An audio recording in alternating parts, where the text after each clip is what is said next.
দ্বিকক্ষ বিশিষ্ট পার্লামেন্টের বিষয়ে বিভিন্ন রকমের মতামত থাকার কারণে আপনারা জানেন আজকে প্রায় 3.5 দিন মতো আলোচনা হলো আর কি। আগে 2 দিন 2.5 দিন, আজকে সহ প্রায় আমার হিসেবে 3.5 দিন আলোচনা হয়েছে। এখানে দ্বিকক্ষ বিশিষ্ট পার্লামেন্ট সৃজনের বিষয়ে মোটামুটি অধিকাংশ রাজনৈতিক দল একমত, কিন্তু তার গঠন প্রক্রিয়া কি হবে এবং তার পাওয়ার অ্যান্ড ফাংশন কি হবে এ বিষয়ে ব্যাপক বিতর্ক আছে।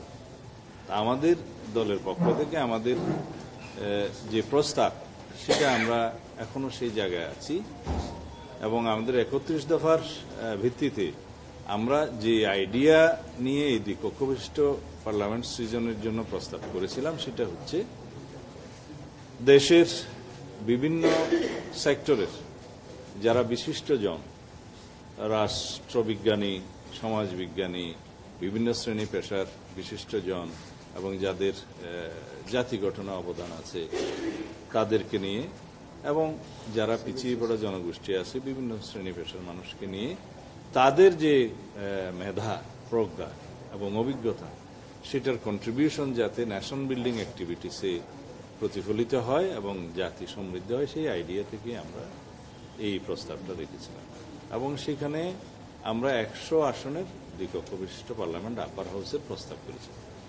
তাতে করে যারা ওখানে রিপ্রেজেন্ট করবেন তাদের নির্বাচন পদ্ধতি আমরা বলেছি বিদ্যমান যে সংবিধানে নারী সংরক্ষিত নারী আসন যেভাবে হয় আসনের অনুপাতে সেই হিসাবে সেখানে যাবে।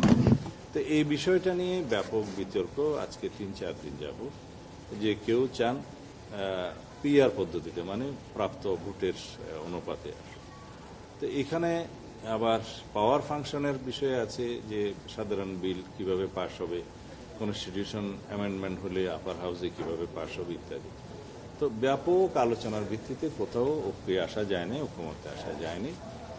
এখন দ্বিকক্ষ বিশিষ্ট পার্লামেন্টের প্রয়োজন আছে কিনা সেই প্রশ্ন অনেক দল তুলেছে যে বাংলাদেশের মতো একটা আমাদের যে আর্থিক সক্ষমতা সেই বিষয়ে আরেকটি পার্লামেন্ট সৃষ্টি করা এবং সেই পার্লামেন্টটা যদি আসলে নিম্নকক্ষের রেপ্লিকা হয় তাদের বক্তব্য অনুসারে, তাহলে সেটার প্রয়োজন আছে কিনা সেই প্রশ্ন উত্থাপিত হয়েছে।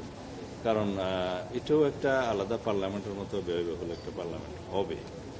তো সেই বিষয়ে সমস্ত বিষয়ে আলোচনা করে ঐক্যমত্য কমিশন সবার মতামত নিয়ে একটা সিদ্ধান্তে আসার কথা। সেই সিদ্ধান্ত জানানোর পরে আমরা আমাদের প্রতিক্রিয়া বা আমাদের সম্মতি বা অসম্মতি সেটা জানাতে পারবো, সেজন্য আমাদেরকে অপেক্ষা করতে হবে।